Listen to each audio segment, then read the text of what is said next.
Stress eating اور emotional eating کے بارے میں آپ آج کل بہت پریولنٹ ہے، کیا خیال ہے آپ کا؟ دو چیزیں ہیں اس میں. کچھ لوگ سٹریس میں مطلب یہ ڈپریشن میں کھانا بالکل چھوڑ دیتے ہیں، وہ بھی خطرناک ہے. اور بالکل اس کے اپوزٹ ہے کہ اتنا زیادہ کھاتے ہیں کیونکہ اس کھانے کے ذریعے وہ اپنے آپ کو ریوارڈ کر رہے ہوتے ہیں. ریوارڈ کر رہے ہوتے ہیں. تو وہ بھی ایک بہت خطرناک بیماری ہے کیونکہ وہ سلوشن نہیں ہے، وہ آپ کو مزید بیماریوں کی طرف لے کے جائے گی. یعنی کہ اگر آپ نے صبح شام کھانے کو ہی ترجیح دے دی ہے، ویٹ بھی پٹ آن ہو جائے گا، ٹرائیگلیسرائڈز بھی بڑھ جائیں گے، ہائپر ٹینسو بھی ہو جائیں گے، اور کتنی ساری بیماریاں آپ کے لیے آنی. اور سب سے زیادہ سائیکولوجیکلی جتنا ہم زیادہ کھاتے ہیں دماغ ہمارا معاف ہو جاتا ہے. برین فاگ، یعنی کہ اگر ہم نے مینٹل ہیلتھ کو بہتر کرنا ہے تو اوور ایٹنگ کر کے ہم کیسے اپنی مینٹل ہیلتھ کو بہتر کریں. یہ میں نے ایک حدیث بھی پڑھی تھی، اب یہ صحابی کا قول ہے یا صحابی تک پہنچتے یا مرفوع ہے یا موقوف حدیث میں سے ایک ہے کہ زیادہ کھانا انسان کو کن ذہن بناتا ہے. بالکل یہ صحیح بات دس ہے. از ان آل آنیسٹی. میں نے ایک چیز پریکٹس کی ابھی کچھ عرصہ پہلے ہی، تو لاہور ہم جاتے ہیں وابڈا ٹاؤن میں، تو میں نے کہا کہ میں ذرا کھائے پیے بغیر نا لے کے جاتا ہوں، دیکھتا ہوں کہ میں کتنے گھنٹے تک جا سکتا ہوں. تو مطلب پانی تھا، کھا نہیں رہا تھا میں، کیلریز نہیں لے رہا تھا، واٹر فاسٹنگ تھی.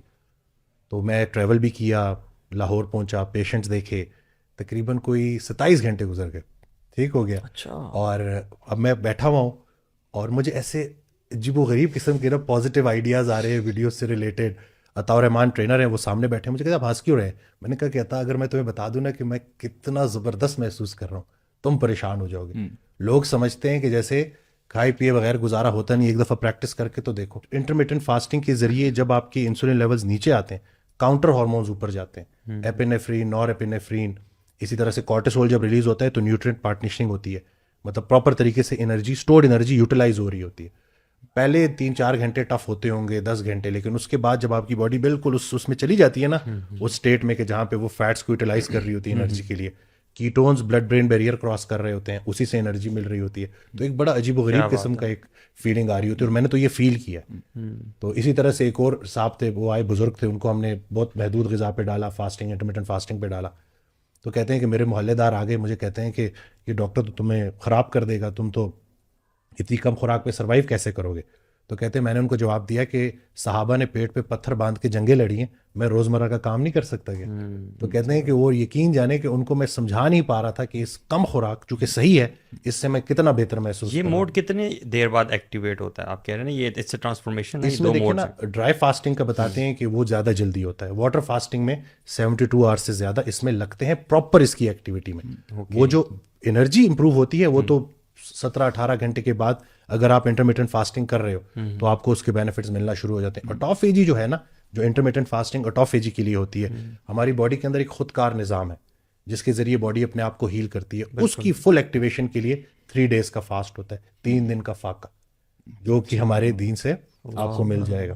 یہ بھی آپ کو ریفرنس مل جائے گا. لیکن جو انرجی کا جو ایک ہے، جو اسپائک ہے، اس میں آپ کو اگر آپ 1 meal a day پریکٹس کرنا شروع کر دیں تو آپ دیکھ لیں گے کہ، لیکن بیلنس کا نام ہے، ایسے نہ ہو کہ پھر آپ کرتے جاؤ. میرے خیال سے کنڈیشننگ کرنی پڑتی ہے اپنی آپ کو، ایک دم سے ابرپٹلی آپ چینج نہیں کر سکتے. یعنی کہ پروسیس فوڈ سے ہٹے، پھر 2 meals کے بیچ میں گیپ لے کے آئے، پھر وہ گیپ بڑھاتے رہے، پھر 3 meal سے 2 meal پہ آئے، پھر 2 meal سے 1 meal پہ آئے. آہستہ آہستہ آپ نے اپنی باڈی کو، وہ جو اللہ نے ہمیں ہائبرڈ بنایا ہے نا، ہم گلوکوز کو بھی انرجی کے طور پہ استعمال کرتے ہیں، فیٹس کو بھی انرجی کے طور پہ استعمال کرتے ہیں. تو جب ہم کچھ نہیں کھا رہے ہوتے تو اسٹورڈ فیٹ یوٹیلائز ہو رہا ہوتا ہے، اور وہ کہاں سے ہو رہا ہوتا ہے؟ فیٹی پینکریاز، فیٹی لیور، جتنے یہ آرگنس کے اوپر جو ایک ڈرٹی فیٹ ہوتا ہے، ایک ٹاکسک فیٹ ہوتا ہے، وہ یوز ہو رہا ہوتا ہے. یعنی کہ آپ کی باڈی کے اندر ایک کلینزنگ چل رہی ہوتی ہے. اللہ تعالیٰ نے کہا کہ یہ لوگ کریں گے تو ایسے نہیں، مہینہ ایک رکھ دیتے ہیں جس میں زبردستی ان کی کچھ کلینزنگ، اور اگر نہیں رکھیں گے تو 60 روزے بھی رکھیں گے تاکہ نہ چھوڑے، مزید کلینزنگ. یہ بھی میں نے حدیث پڑھی صحیح بخاری کی، جس میں آپ نے فرمایا صلی اللہ علیہ وسلم کہ اگر تم گروپ میں بیٹھے ہو نا تو 2 کھجوریں ایک ساتھ مت اٹھاؤ. صحیح بخاری کا اتھینٹک حدیث ہے. 2 کھجوریں ایک ساتھ مت اٹھاؤ جب تک تم سانس سے پرمیشن نہ لے لو. یعنی سلو ایٹنگ کرو، ایک کھاؤ اور بعد میں دوسری کھاؤ. ہم جب ایون بچے بھی ہوتے ہیں نا، ہم کی یہ یعنی ہم ان کی تربیت یہ نہیں کرتے کہ بیٹا جب چپس کھا رہے ہو نا، فل کر لیتے ہیں پلیٹس پہلے کھولنے سے پہلے برو، اور چپس ہو تو وہ 2 چپس کٹے، 3 چپس کٹے. حالانکہ یہ سنت میں سے ہے کہ بیٹا 1 چپس ایٹ اے ٹائم. میں نا بڑا تیز تھا، ٹھیک ہے، میں نا ایسے چپس لے کے نیچے رکھ ہو جاتا تھا، کچھ کھا رہا ہوں کچھ نیچے رکھ. جب ختم ہو گیا نا چلے گئے تو میں نے پیٹ لیا. کیا بات ہے, یہ تو ٹیکنیکل بات ہوگی, یاد سیکھ لیا بہت سارے لوگوں نے. بڑے لوگوں نے سیکھ. اچھا وسیم ایک بات بتائیں, ایک بندہ کہتا ہے کہ وسیم بھائی ٹھیک ہے میں موٹیویٹڈ فیل کر رہا ہوں بٹ مجھے ڈر ہے کہ میں کہیں اتنا زیادہ نہ بڑھ جاؤں اس میں کہ میں اپنے برین کو یا اپنی ہیلتھ کو ڈیمیج کرنا شروع کر دوں, ٹھیک ہے. سو اگر مجھے آپ بتائیں کہ میں کتنے میلز پر ڈے پہ آ جاؤں, کیا 1 میل ہیلدی ہے, نمبر 2 کتنی سلیپ, جو آپ نے 4 چیزیں بتائیں اس کا ذرا بیئر منیمم بتائیں.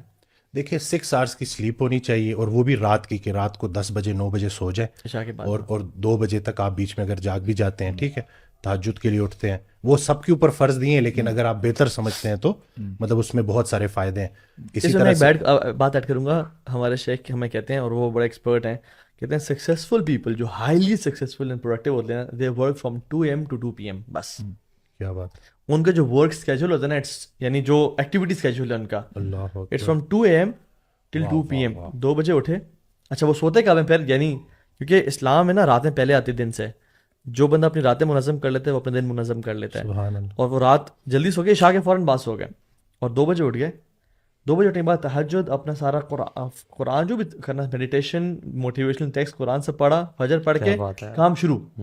اور جب فجر سے کام شروع کیا تو by 2 PM they are done. کتنا کوئی پروڈکٹیو ڈے ہوگا ان کا, چیک کریں گے جب تک اگلے جاگیں گے وہ آدھے سے زیادہ کام کر بھی چکے, سارا کام فنش کر کے گھر آئے, کیلولا کیا اور کھانا کھایا, اور لنچ کے بعد اراؤنڈ 3 PM کے بعد 3 till رات عشاء, گروسری, فیملی, بچوں کے ساتھ ٹائم, پارک میں walk, every thing is there. برو ایکچولی نا اب دیکھو نا, یہ بڑا آئیڈیل سچویشن آپ نے بتائی نا, لیکن جنرلی اگر آپ دیکھیں نا ہماری جو انوائرمنٹ ہے, آپ نے ظاہری بات ہے جو کام کرنا ہے وہ اکیلے اپنے ساتھ تو نہیں نا کام کرنا, آپ نے سپلائر سے ملنا ہے, آپ نے کلائنٹ سے ملنا ہے. اپنی بات نہیں 2 بجے کون سا انویسٹر جاگا ہوگا, نہیں سیریسلی 2 بجے کون پلاٹ لینے, نہیں سیریسلی دین واٹ برو ہم بھی سیریسلی کہہ رہے ہیں کہ آپ ہماری سچویشن, میں کہہ رہا ہوں پتہ کیا کہ آپ نہ کریں 2 سے 2, اب آپ کریں فجر سے عشاء. ڈاکٹرز دیکھ لیں, کیا ڈاکٹرز شام کو نہیں آتے, آتے ہیں 5 to 7 یا 5 to 9 جو بھی ان کی شفٹ ہوتی ہے, تو دیر آر پیشنٹس ہم ہو پتہ کم کریں ان دی ایوننگ, ہم فجر سے عشاء کر لیں, یعنی ہم, میں کہہ رہا ہوں یہ تو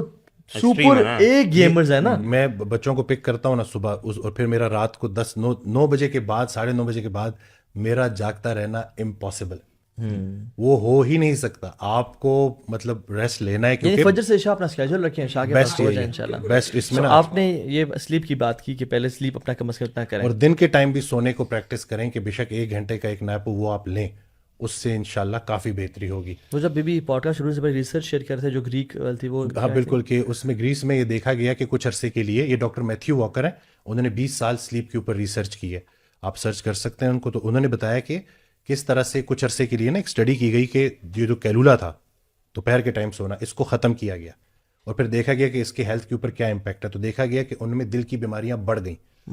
تو یہ جو رسول اللہ صلی اللہ علیہ وسلم کی لائف سے ثابت ہے کیلولا, اس کو اگر ہم پریکٹس کریں گے تو ہماری جو ہے بہت ساری چیزیں ٹھیک ہو جائیں گی. اور یہ جو ہم انسولین ریزسٹنس کی بات کرتے ہیں, اس کا صرف ڈائٹ کے ساتھ لنک نہیں ہے. اگر آپ سلیپ ڈپرائیو ہیں تو بھی آپ کے انسولین لیولز بڑھیں گے.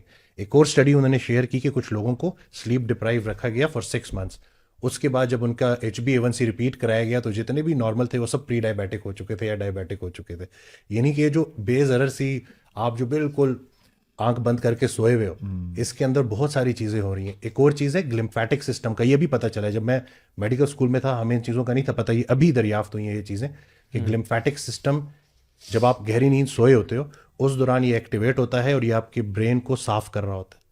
جتنی آپ کی گہری نیند ہے اتنی, میں کوانٹٹی کی بات نہیں کر رہا ہوں, کوالٹی کی بات کر رہا ہوں, جتنی آپ کی گہری نیند ہے اتنی یہ گلمفیٹک سسٹم ایکٹیویٹ ہوگا اور یہ دماغ کو صاف کرے گا. اسی طرح سے ہپوکیمپس میں, یعنی کہ اگر آپ اچھی نیند لے رہے ہو تو آپ کا حافظہ بھی بہتر ہوگا اور جو نئی چیز آپ سیکھنا چاہتے ہو وہ بھی آپ بہتر طریقے سے سیکھ سکو گے. دونوں کے لیے نیند کی کوالٹی بڑی میٹر کرتی ہے. اس دن ایک حافظ قرآن آئے, ان کو جب میں نے یہ ڈاکٹر میتھیو اگر کے سارا بتایا نا تو کہتے ہیں کہ میں اس کو ریلیٹ کر سکتا ہوں. جیسے ہی جب میں حفظ کر رہا تھا, جب میں سبق پڑھتا تھا اور فجر کے بعد جب میں اٹھتا تھا اور میں اس کو دوبارہ سے ریکال کرتا تھا, اس کو دوبارہ سے میں اس کا کہ وہ پکا ہو جائے میرا وہ سبق, تو جو فجر کے بعد میں یاد کرتا تھا وہ مجھے نیند کے بعد نہیں, کہ جب سو کے میں اٹھتا تھا تو میری وہ یادداشت سب سے اچھی ہوتی تھی, مجھے میمورائز کرنے میں زیادہ مشکل نہیں ہوتی تھی. تو یہ جو نیند ہے نا, اور پھر نیند بھی ایسی کہ جس میں ڈسٹربنس نہ ہو. رات اللہ نے اسی لیے بنائی ہے نا کہ اس میں آپ کو وہ اندھیرا بھی مل گیا, میلاٹونن, وہ ساری کی ساری چیزیں, ساری پیچھے اس کی بھی سائنس, اسی طرح سے خاموشی مل گئی, تنہائی مل گئی, ٹھیک ہے نا, کافی چیزیں. تو اس کو آپ پراپر طریقے سے یوٹیلائز کریں. اور خیر الامور اوسطھا, بہترین کام وہ ہیں جو میانہ روی کے ساتھ کیے جائیں. تو ایک بیلنس ہے جی. جب آپ بیلنس سے آؤٹ ہوتے ہو تو آپ کی باڈی چیخیں مارنا شروع کر دیتی ہے, بیماریوں کی شکل میں. اینگزائٹی, ڈپریشن کتنا کامن ہو گیا.